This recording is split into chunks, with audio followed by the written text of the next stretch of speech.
बच्चों, पिछले वीडियो में हमने कुछ दिलचस्प उदाहरण द्वारा मीटर का इस्तेमाल कैसे कर सकते हैं, इसके बारे में सीखा।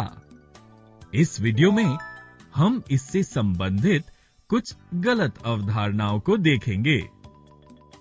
चंदा ने अपने नाप के फीते से मेले के पर्दे का नाप ले लिया। जब चंदा अपने पर्दे सिलवाने बड़बोले चाचा के दुकान पर पहुंची, तब गोलू भी वहां चाचा से अपनी कमीज के लिए कपड़ा खरीद रहा था।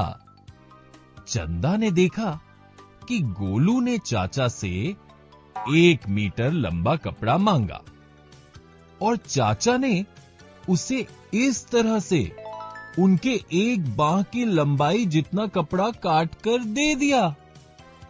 चंदा हैरान रह गई।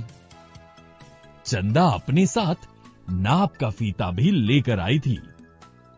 जैसे ही चाचा ने गोलू को वो कपड़ा काट कर दिया, उसने गोलू से वो कपड़ा लेकर तुरंत उसे अपने नाप के फीते से नापा। बच्चों, क्या चाचा ने दिया 1 बांह लंबा कपड़ा 1 मीटर लंबा है? जी नहीं, चाचा ने दिया 1 बांह लंबा कपड़ा 1 मीटर और 5 सेंटीमीटर लंबा है। चंदा ने चाचा और गोलू को समझाया कि 1 बांह की लंबाई सभी के लिए अलग अलग होती है, इसलिए वो उसे 1 मीटर के नाप के लिए नहीं इस्तेमाल कर सकते हैं।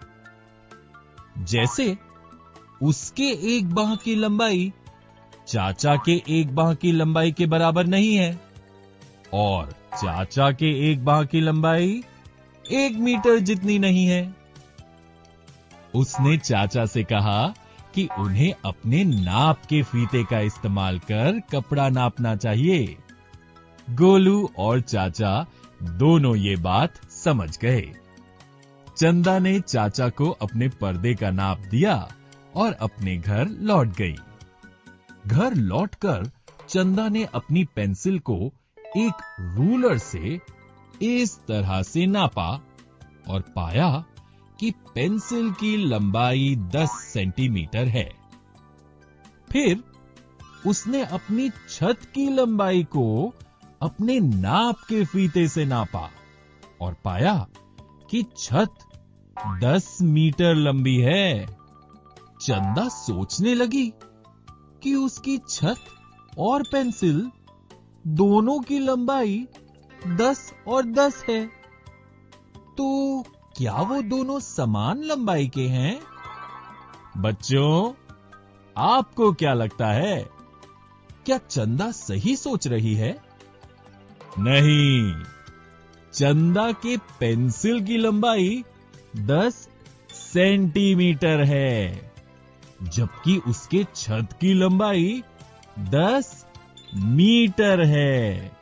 और बच्चों, आप जानते हैं ना, 1 मीटर कितने सेंटीमीटर के बराबर है?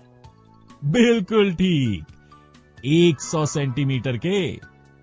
और छत की लंबाई तो 10 मीटर है, इसलिए छत की लंबाई 10 मीटर पेंसिल की लंबाई 10 सेंटीमीटर से ज्यादा है। चंदा को भी ये बात समझ आ गई और वो चाचा की दुकान पर अपने पर्दे लेने चली गई। बच्चों, इस वीडियो में हमने मीटर क्या है और मीटर का इस्तेमाल क्यों करें, इससे संबंधित कुछ गलत अवधारणाओं के बारे में जाना।